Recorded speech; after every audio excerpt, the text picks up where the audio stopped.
let's talk about just how much the internet is taking from us. If we examine the state of modern humanity, it is not to be undermined that the world, even if it is not happening in some kind of destructive way, is in a state and is undergoing a series of radical, I guess, and as a result of that, divisive. Can you see that? A divisive and consequently rowdy transition. And we cannot alienate this occurrence from the very obvious consequence of heightened and increased awareness, which I position the credit goes to the social media. With the provision of the internet, I know that I don't, and you don't have to be, whether professionally or academically in a field, to have knowledge about the nuance of whatever that is.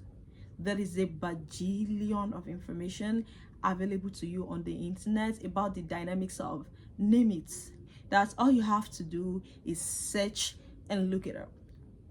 However, the implication that all this, having access even to the most esoteric information and knowledge, I guess, belonging just somewhere, no matter how upbeat you or the perspective or opinion or stand is, due to the provision made available by the internet, where every self and perspective and opinion is provided with a platform, is that it is eroding substantiality.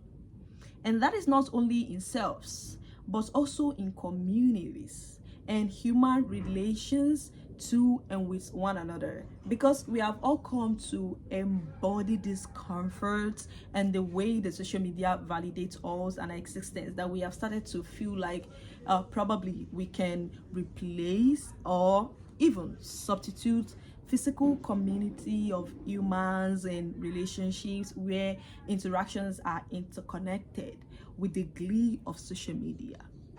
And I even believe the reality that humans have now come to have little to zero tolerance or feelings or considerations for one another has a lot to do with this chaos of exposure. Everyone is aware. Everyone is alert. Everyone is on their toes. And that is not to overrule the importance of the internet. I guess the social media is a very useful tool. It is educative, informative, liberating, accommodating, whatever we want it to be. Where the problem lies, I suppose, is how we are increasingly feeling as being conscious that there is always that wall between us and everything that we see on the social media. The social media, the internet, is only and can only be an echo chamber for the opinions and perspective and values and validations and even the exposure that we seek from the air. It is not a palpable frame to grasp between the fold of your palms.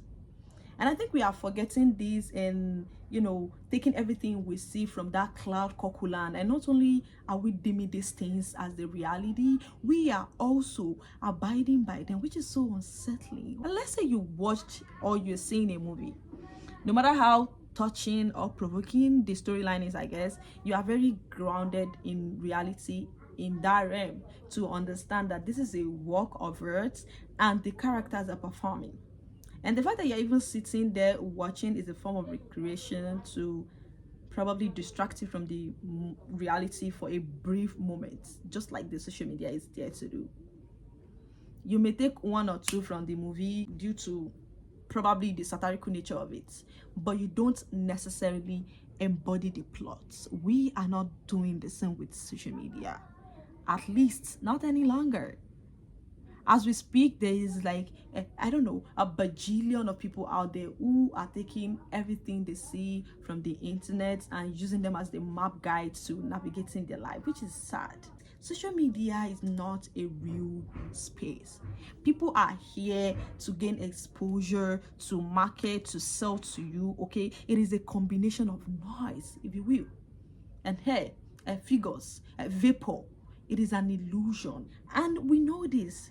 But I guess due to the great amounts of time that we are now spending being on this space, it is becoming so difficult for us to put a line between who we are as individuals and who we are becoming as a product of the media that we consume.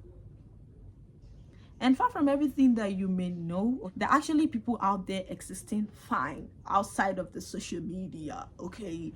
The only reason you feel like, you know, the world revolves around the internet and your existence needs the validation of the social media is because you've only allowed yourself to know the internet.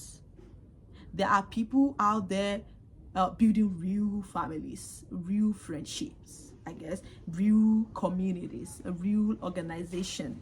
As a matter of fact, I have this theory that, you know, the people or the friendship or the love or even the career that you will feel the most fulfilled with are just, you know, outside of the social media and have not been chronically influenced by the internet.